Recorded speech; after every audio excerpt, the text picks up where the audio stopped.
नमस्कार दोस्तों, स्वागत है आपका स्टडी फॉर सक्सेस में। आप देख सकते हैं यहाँ पे कि आज एक 38वीं गिरफ्तारी भी हुई है, कल हुई थी ये। और सरकार ने मना किया है एसटीएफ को कि वो कोई भी डेटा अब मीडिया के साथ साझा नहीं करेगी। पर मीडिया तंत्र ऐसा होता है कि वो कहीं ना कहीं से डेटा निकाल ही लेता है।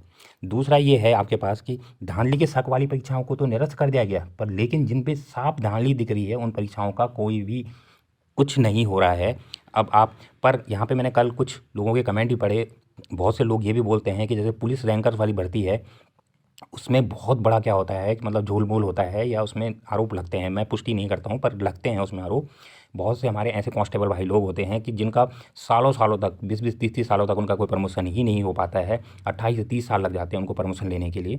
तो वहाँ पे भी इतना बड़ा चलता है। तो कहीं यहाँ पे किसी को बचाने की कोई वो तो नहीं थी कि इन भर्ती परीक्षाओं को पहले ही क्या कर दो, रद्द कर दो। तो कुछ भी हो सकता है, या आप समझ सकते हैं यहाँ पे। अब तीसरी खबर तो ये देखेंगे हम यहाँ पे कि 100% लग रहा है वीडियो भर्ती लटक जाएगी। अब ये 100% क्यों बोल रहा हूँ मैं आपको, क्योंकि आपको पता है कि सरकार की मंशा तो है नहीं कि इस पे कोई भी फैसला ले। दूसरा अब ये है कि आपने देखा होगा यूपी में क्या हुआ था, एक वीडियो का एग्ज़ाम हुआ था। 2016 में एग्ज़ाम हुआ, 2018 में उसका एक पेपर, और मैंने भी दिया था वो पेपर, और मैंने भी डीबी भी दिया था उसका। जिस दिन मैंने डीबी दिया था उसके दूसरे दिन वो कोर्ट चले गई थी। तो वो भर्ती आज 2022 हो गया है। कोर्ट ने उसको क्या कर दिया, 2020-21 में एक फैसला आया कि कोर्ट ने उसको निरस्त कर दिया, और कोर्ट ने बोल दिया था उसे कि इस भर्ती को क्या किया है, दोबारा किया जाए। आज 2022 हो गया है, वो भर्ती परीक्षा अभी तक भी क्या हुई है, दोबारा आयोजित नहीं हुई है। और मैंने जिस दिन वो कोर्ट गई थी उसी दिन मैंने हाथ जोड़ दिए थे कि अब मैं इसके कभी इंतज़ार नहीं करूँगा। और यही अब यहाँ उत्तराखंड वीडियो का होना चाहिए। क्या अब मेरे को ऐसा लग रहा है कि सरकार की मंशा ही नहीं है कि सरकार क्या किसी को जॉब देना चाहती है या जॉब करना चाहती है। ये भर्ती बस चुनाव के लिए आई थी। अब ये अगले चुनाव में आती है नहीं आती है, अब यही इसका भविष्य देखने के लिए मिल रहा है, क्योंकि इसने 110% क्या है, कोर्ट में ही जाना है। यूपी उत्तराखंड से अच्छा तो मैं ये मानता हूँ कि बिहार राजस्थान ये बहुत बढ़िया हैं, मतलब जॉब के लिए। वहाँ कम से कम एटलीस्ट युवाओं की मांग तो मानी जाती है। जब युवा सड़क पे उतरते हैं बिहार में, आपने यूपी में आपने देखा कितने लोग डेली धरना प्रदर्शन करते हैं। लेखपाल भर्ती में भी वहाँ पे खतरनाक धांधली हुई। अभी वीडियो आपने देखा जहाँ धांधली हुई। एसआई की परीक्षा आपने देखी, 160 में से 156 नंबर आ रहे हैं बच्चों के, मैक्सिमम के आ रहे हैं, मतलब सारे देखे गए। ब्लूटूथ देखा गया वहाँ, पता नहीं कितनी नकलें चली यूपी में। बिहार में आपने देखा है कि एक बिहार के स्टूडेंट इतने वो हैं, मतलब आपके पास कि एक एनटीपीसी की परीक्षा के लिए वो सिर्फ एक बार रोड पे उतरे, केंद्र सरकार तक को झुकना पड़ गया था बिहार के सामने।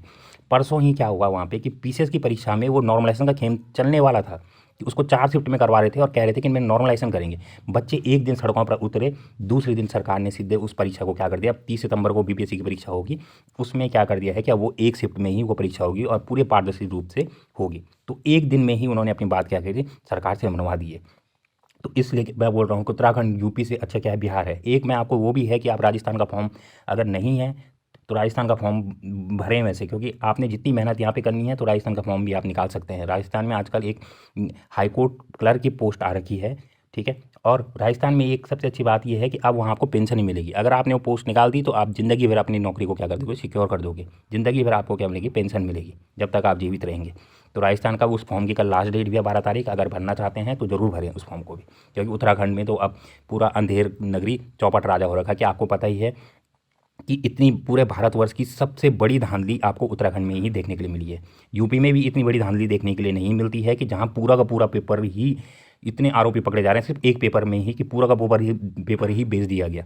तो इतना तो आपने पूरे भारतवर्ष में कहीं नहीं सुना होगा। तो इससे अच्छा तो मैं बोलता हूँ कि उत्तराखंड के फॉर्म बनने से अच्छा तो आप यूपी बिहार के फॉर्म भरें, या आप राजस्थान का फॉर्म भरें, वही ज़्यादा क्या है, बढ़िया है। और वहाँ वहाँ कम से कम आपको इतने बड़े लेवल की धांधली तो नहीं मिलेगी। धांधली तो होगी बट इतने बड़े लेवल की तो नहीं मिलेगी कि जो पूरा पेपर ही बिक गया तो आपका परीक्षा में बैठने का और ना बैठने का कोई मतलब ही नहीं रह जाता। तो अब देखते हैं यहाँ पे कि जो पहली गिरफ्तारी हुई है आपकी यहाँ पे, कि 38वीं गिरफ्तारी हो चुकी है यहाँ पे। अजीत सिंह के रूप नाम है, इससे ज़्यादा इसका डेटा नहीं मिल पाया है। इससे भी यही बताया जा रहा है कि इसने भिन्न भिन्न स्थानों पर जाकर दर्जनों लोगों से क्या कराया था, पेपर सॉल्व करवाया था। इसके अलावा देखो, ये आपने खबर आपने देख ली है। देखो अब इसमें ये जो हैं धामी जी हैं, ये क्या बोल रहे हैं कि उन परीक्षाओं को क्यों रद्द किया गया था। देखो आयोग में शुरू से ही एक कंपनी कर रही थी काम, इसलिए लिया फैसला। तो ये वीडियो भर्ती हो गई, ये जो अन्य भर्तियां हैं, कनी सहायक 746 हो गया, एलटी की परीक्षा हो गई, ठीक है, ये भी तो इसी कंपनी ने करवाई। तो इन इन भर्तियों पे क्यों फैसला नहीं ले रही आप। तो ये मतलब ये हो रहा है अब कि सरकार अपने ही जवाबों में क्या है फंसती जा रही है। सरकार को खुद नहीं पता चल रहा है कि उनको क्या जवाब देने हैं। कभी वो बोल रहे हैं कि सारी भर्तियाँ कैंसिल, कभी वो बोल रहे हैं कि नहीं कैंसिल। अब देखो यहाँ पे क्या जवाब दिया है कि आयोग में शुरू से एक ही कंपनी कर रही थी काम, इसलिए लिया फैसला, इसलिए उन 5 भर्तियों को क्या कर दिया, रद्द कर दिया। बाकी भर्तियों को भी तो उसी कंपनी ने काम कराया, ठीक है।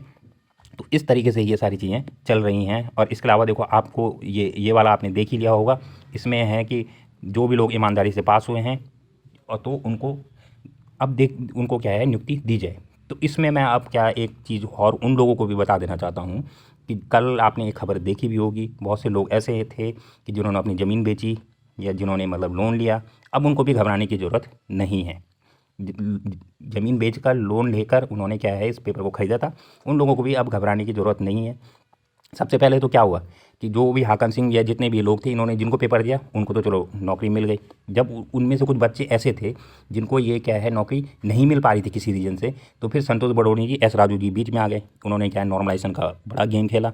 उसके बाद उन्होंने क्या गेम खेला कि जो क्वेश्चन सही थे उन क्वेश्चनों को क्या कर दिया, जानबूझकर डिलीट कर दिया, और जो क्वेश्चन गलत थे उनको जानबूझकर क्या कर दिया, सही कर दिया। उसके प्रूफ भी हैं, अगर कोर्ट में भर्ती जाएगी तो आप वहाँ पे डायरेक्ट प्रूफ होगा। डेकन एविएशन वाला क्वेश्चन सभी को पता है कि गवर्नमेंट वेबसाइट पे वो सही क्वेश्चन है, तो उसको हाईकोर्ट भी चैलेंज करेगा। जब 2006 वाले क्वेश्चन पे पीसीएस वाला 2006 वाला क्वेश्चन आपका अभी हाईकोर्ट में चैलेंज है और हाईकोर्ट ने जवाब भी मांगा है यूपीपीएससी से, तो इन क्वेश्चनों पर भी जवाब मांगा जाएगा, बिल्कुल मांगा जाएगा।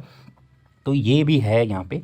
फिर इसके बाद अब क्या है कि कुछ बच्चे आपको पता ही है कि जो पेपर नहीं रट पाए, अब वे क्या हो गए, फेल हो गए। तो अब उनको घबराने की ज़रूरत नहीं है, क्योंकि उनके मार्क्स मेरिट में हैं वो नीचे। तो जब ज्वाइनिंग मिलेगी सबको तो उनको भी ज्वाइनिंग मिल जाएगी, तो उन लोगों को भी अब घबराने की ज़रूरत नहीं है।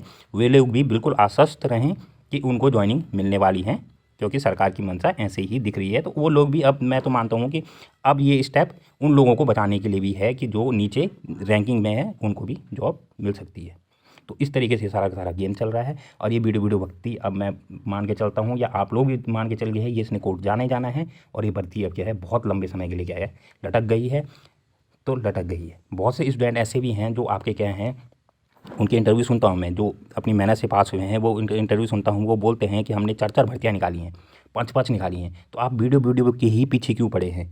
आप उन भर्तियों में जाइए, उन भर्तियों की तैयारी कीजिए, आप ऊपर बढ़िए। वीडियो में कौन सी ऐसी मलाई वाली पोस्ट है कि जो आपको क्या है किसी वीडियो ही दिख रहा है? इस भर्ती के भरोसे ना रहें, उनको भी मेरी क्या सलाह है, क्योंकि ये भर्ती अब गई, ये अब सीधे कोर्ट जाएगी, क्योंकि बच्चे अब नहीं रुकने वाले हैं, उन्होंने कोर्ट जाना ही है। और ये भर्ती आपकी अब लटक गई है, कम से कम 3 या 4 साल 5 साल के लिए ये भर्ती अब आपकी लटक गई है। अगर सरकार इस पर जल्दी फैसला नहीं लेती है तो लटक गई है। तो आपको जो अदर दूसरी पोस्टों में आपको जो मिली है ज्वाइनिंग मिलेगी, आप उसमें ज़रूर जाएँ। इसके भरोसे अब छोड़ दें। तो इस वीडियो को देखने के लिए आपका धन्यवाद। ये मुझे अपनी बात रखनी थी, तो मैंने अपनी बात रखी है। धन्यवाद।